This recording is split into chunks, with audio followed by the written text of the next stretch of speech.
Well, I'm going to tell you up front, I'm a Rolling Stones fan.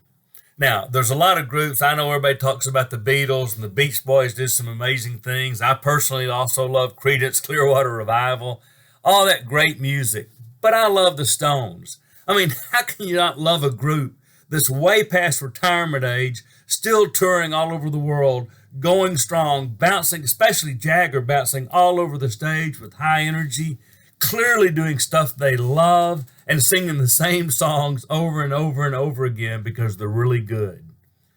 Now, some of you are going, wait, Steve Ridgel, I know you, and I think you may love the Stones because you're still going all over the world preaching and you're really past retirement age and you still got high energy and you clearly love what you do and you do the same sermons over and over and over again.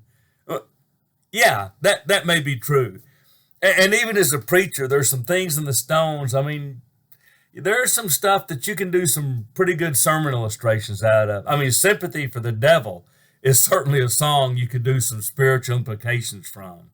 And you don't always get what you want, but if you try sometimes, you just might find you get what you need.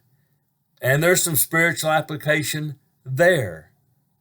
But maybe there's some lessons from the Stones and maybe even from my life that you ought to apply to your life, especially if you're a older person or if you're even a younger person. This is what you want to be when you get older.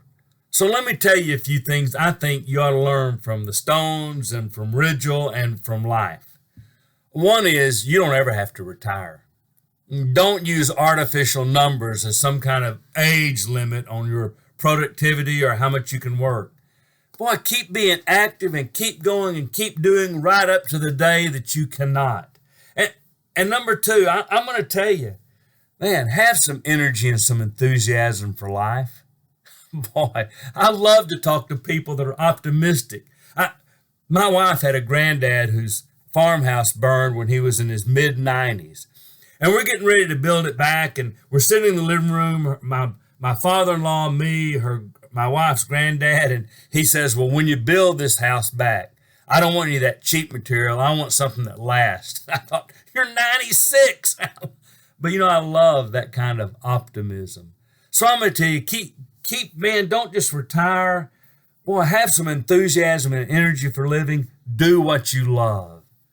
Now, I mostly talk to Christians, so I'm going to tell you, if you love the Lord, you be really a busy and an active servant for the Lord.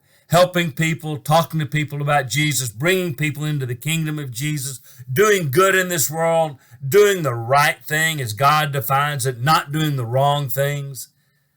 And you do something you love. And finally, I'd really remind you this lesson from the Stones and maybe from my preaching. Practice makes perfect. If you want to be one of those people at your funeral, everybody talks about what a great person you were. You start now doing the things that make you that kind of person. The more you do the right thing, the easier it becomes to see the right thing and always do it. The more you strive not to do the wrong things, well, the easier that becomes too. So I'm going to tell you what y'all learn from the Rolling Stones and Steve Ridgel and old people. When you're an old person or getting there, don't let age define your productivity. Keep your enthusiasm and optimism strong.